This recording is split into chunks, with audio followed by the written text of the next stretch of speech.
ये है इधर ही रख दो। पूरे माइक उठाने पड़ेंगे। अच्छा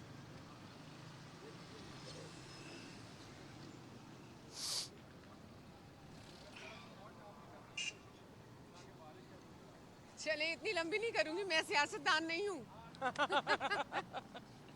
मैं तो सिर्फ बाप की सफाई दे रही हूँ। रेडी हैं आप? अस्सलाम वालेकुम।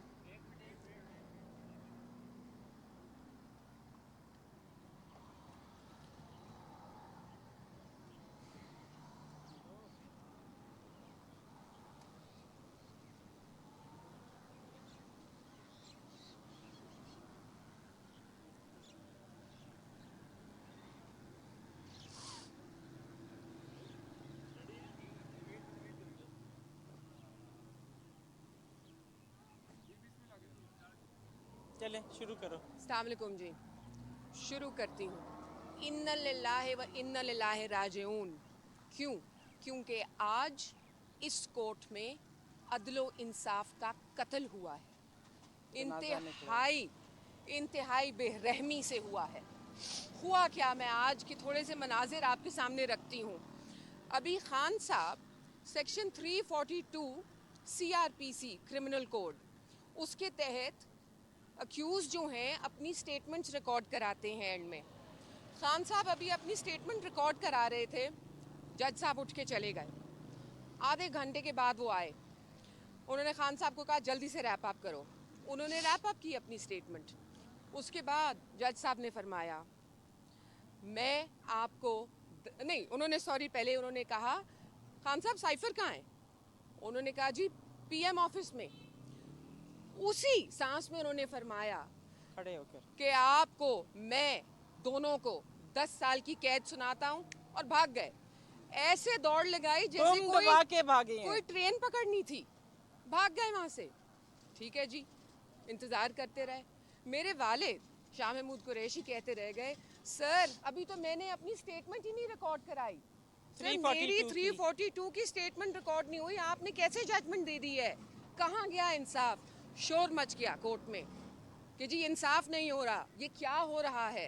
ये इतनी बेहुरमती लॉ की एक जज के हाथों। कभी कभी सोचा नहीं था, कभी आपने लीगल हिस्ट्री में पाकिस्तान की ऐसा केस नहीं देखा होगा, ऐसा केस सुना नहीं होगा। आज मेरे वालिद ने खुद अपने लफ्ज़ से अल्फाज से फरमाया कि जी जुल्फ़िकार अली भुट्टो का केस भी चला, बहुत संगीन था, बहुत मुश्किल था, गलत हुआ, लेकिन ये तो उसको भी पीछे छोड़ गए। अच्छा जी, 342 की स्टेटमेंट रिकॉर्ड नहीं हुई, जज साहब भाग गए, जज साहब का अमला चला गया। अब हम काफ़ी देर से इंतज़ार कर रहे थे, 12:30 से तो उन्होंने दे दिया था अपना जजमेंट। तब से हम इंतज़ार कर रहे हैं कि हमें कोई ऑर्डर पेश किया जाए, हमारे हाथों में ऑर्डर दिया जाए, ऑर्डर की कॉपी, जो कि हमारा कानूनी हक है। तो उस पर उन्होंने कहा जी जज तो घर पहुंच गए हैं और उनका अमला भी चला गया है, आपको कॉपी नहीं मिल सकती, सॉरी। जब तक आप साइन नहीं करेंगे तो वैसे ही आपको नहीं मिलेगी। अब साइन इसलिए भी नहीं कर सकते क्योंकि उनकी स्टेटमेंट में एक एरर इन लोगों ने लिख दिया। जब तक वो एरर साइन नहीं होता और ठीक करेक्ट नहीं होता तो कॉपी की भी सिग्नेचर्स नहीं हो सकते। अब एक और मतलब मजाकिया बात है, कह देती हूँ आपसे, जो मेरे वालिद के स्टेट अपॉइंटेड काउंसिल से 2 बड़ी मज़े की बातें हुई। पहली बात, उन्होंने खुद अपने मुंह से कहा कि सर आपके साथ नाइंसाफ़ी हुई है। अभी ये स्टेट अपॉइंटेड लॉयर है, ये हमारा लॉयर नहीं है। उसने कहा हमने कभी ऐसी ज़्यादती नहीं होते देखी। अच्छा जी, ये भी कह दिया उन्होंने। निकलते निकलते मैंने उनसे कहा आप तो लॉयर हैं, आपको तो फराहम हो जाएगी कॉपी, तो मुझे कैसे मिलेगी? अपना कोई कांटेक्ट दे दीजिए। तो आगे से मुझे कहते हैं आज के बाद मेरा इनसे यानी कि मेरे वालिद से और साइफर केस से कोई ताल्लुक ही नहीं है। ये कह के वो भी भाग गए। डिफेंस लॉयर है। अब मैं लॉयर तो नहीं हूँ, मैं तो सियासतदान भी नहीं हूँ, मैं किस तरह कॉपी लूँ? मेरा सवाल है आप लोगों से, कौम से, मुझे बताएं मैं कैसे कॉपीज़ लूँ? अब हम आगे किस तरह अपनी कानूनी जो है अमल चलाएं? तो ये चंद बातें थी आपके सामने रखनी। खान साहब भी हैरान, हम भी हैरान। पता था कि इसी तरह की कोई जजमेंट आएगी। जब हमने राइट किया ये हमें कल से जो रवैया देखा जा रहा है उससे समझ आ रही थी कि कन्विक्शन भी आज होनी है और कुछ होना भी है मज़ीद। आज जब मेरी वालदा और मैं सुबह आए तो रायट गेयर में पुलिस खड़ी हुई थी। हम 3 औरतें, चलें आज 4 हो गई, हम 4 औरतें हैं, इतनी ख़तरनाक हैं क्या कि रायट पुलिस बुलानी पड़ गई। मुझे तो नहीं मालूम था मेरे में इतना ख़तरा है या इतने ख़तरे की गुंजाइश है, आज पता चल गया। तो आज जो है ना, दुख भी होता है, अफसोस भी होता है, हंसी भी आती है। और हाँ हंसी भी आती है कि ना कानून रहा, ना अदल, ना इंसाफ, ना उसकी गुंजाइश, बस एक शौक ही रह गया इंसाफ का। लेकिन हम हाई कोर्ट में गए हैं, हम मज़ीद ज़रूरत पड़ेगी तो सुप्रीम कोर्ट में भी जाएंगे। हम बाजी नहीं हारेंगे, हम हार नहीं मानेंगे, ये हम जंग जीत के रहेंगे और इंशाल्लाह 8 फरवरी को आपको नज़र आएगा।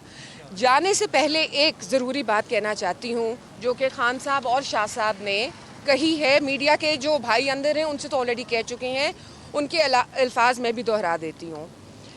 जितने भी पीटीआई के वोटर्स हैं, सपोर्टर्स हैं, जो लोग मोहब्बत करते हैं पीटीआई से और अपने कप्तान और नायब कप्तान से, और मज़ीद जो लोग पाकिस्तान से मोहब्बत करते हैं, उनसे गुजारिश है पुरअमन रहिए। आपने कोई कानून हाथ में नहीं लेना, आपने एहतजाज भी नहीं करना, आपने कुछ नहीं करना। 8 फरवरी को आपने वोट डालना है आपका पीटीआई के लिए, आपका एहतजाज ये आपका जवाब होगा 8 को वोट के जरिए। तो वोट के बदले ही हम लेंगे। और जाते जाते आपको कहूँ, जुल्म और ना इंसाफी का बदला वोट 8 से, फरवरी को। यही जमहूरी तरीका है और इन्हीं जमहूरी तकाज़ों को हम इंशाल्लाह पूरा करेंगे। बाकी अल्लाह के हाथ में है, ईमान है दिल में, दिल साफ़ है, नीयतें साफ़ हैं और इंशाल्लाह अल्लाह जो है हमें इसका सिला देगा। आमीन। बहुत शुक्रिया। गौहर बानो।